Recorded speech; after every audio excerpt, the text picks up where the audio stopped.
Queen of the Hanukkah Dosas, written by Pamela Ehrenberg, pictures by Anhan Sarkar.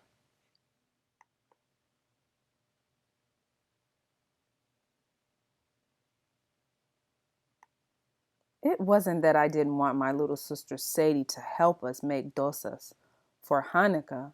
The problem was she climbed too much. I explained this to my mom on Thursday. I explained this to my dad on Friday.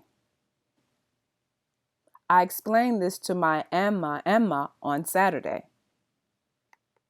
By Sunday, Hanukkah was almost here. When my family picked me up from Hebrew school, my mom smiled the whole way to Little India Market.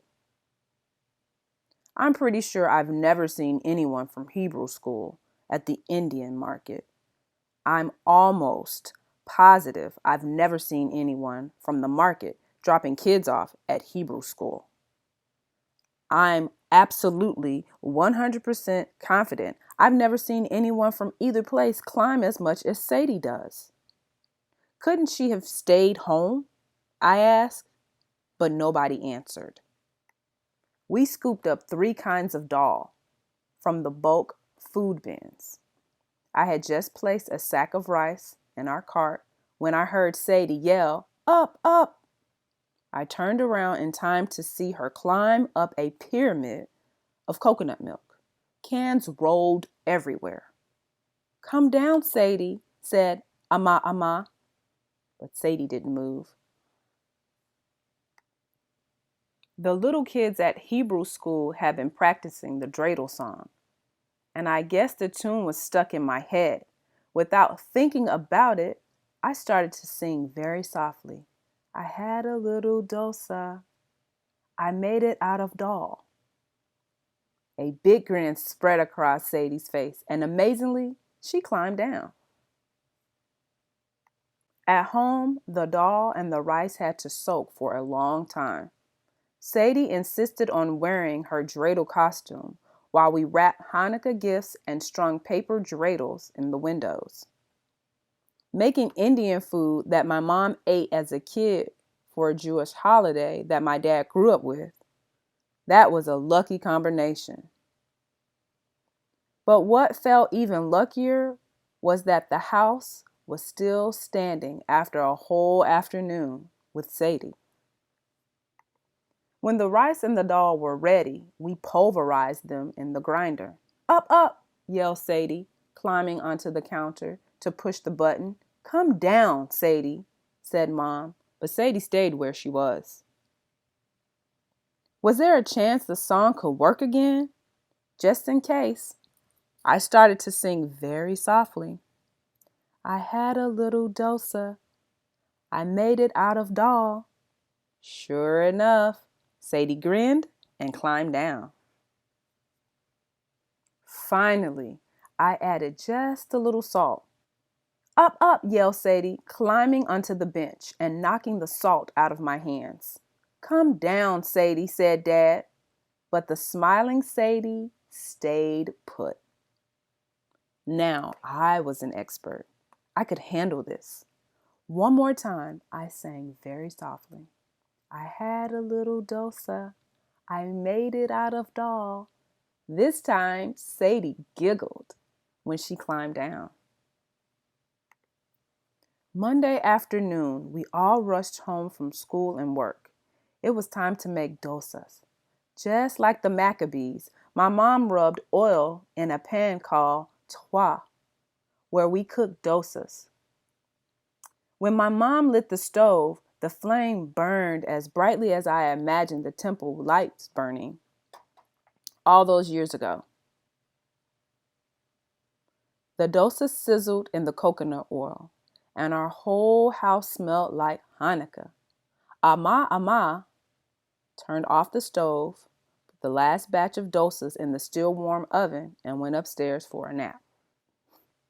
Just then, our cousins arrived to celebrate the first night of Hanukkah with us.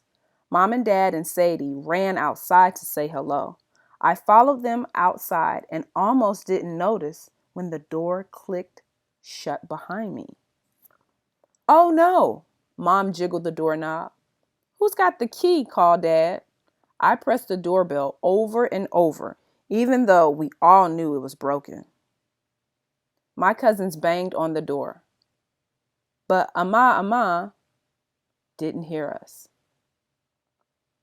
Up, up, yelled Sadie. We ignored her and stared at the doorknob. I imagined the bowls of sambar on the dining room table, ready for us to dip our dosas into. I could even smell the dosas through the kitchen window, which Ama had opened to let out the heat. Up, up, Sadie yelled again. This time we looked at her.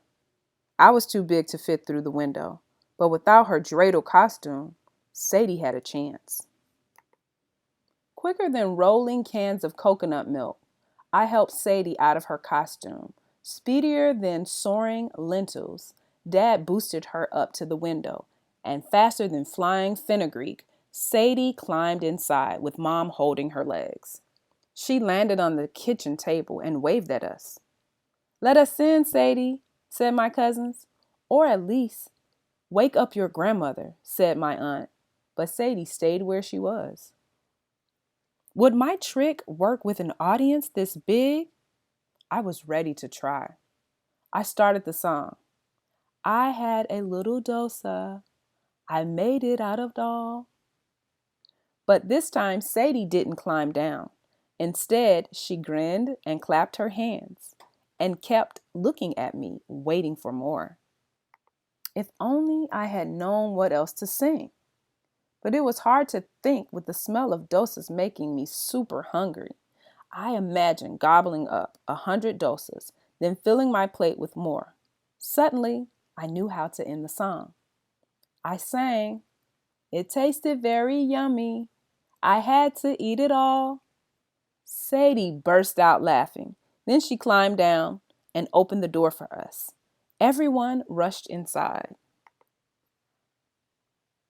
Mom went upstairs to wake Ama.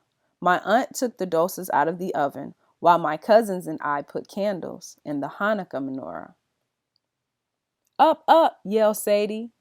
Dad lifted Sadie, queen of the Hanukkah Dosas, onto his shoulders, as Mom and Ama came downstairs. It's a good thing she's such a great climber, I said. I always knew her climbing would come in handy. Mom's eyes shone as brightly as the candles. Dad said, I wonder if Judah, Maccablee's big brother, was surprised when he turned out to be useful. I grinned as I piled dosas on my plate, filled a cup with mango lassi, and ran to join my cousins. Students, if you and your parents have the time, try to make one of these recipes, or both, to celebrate Hanukkah with an Indian influence. Dosa, sambar. I hope you enjoyed Queen of the Hanukkah Dosas.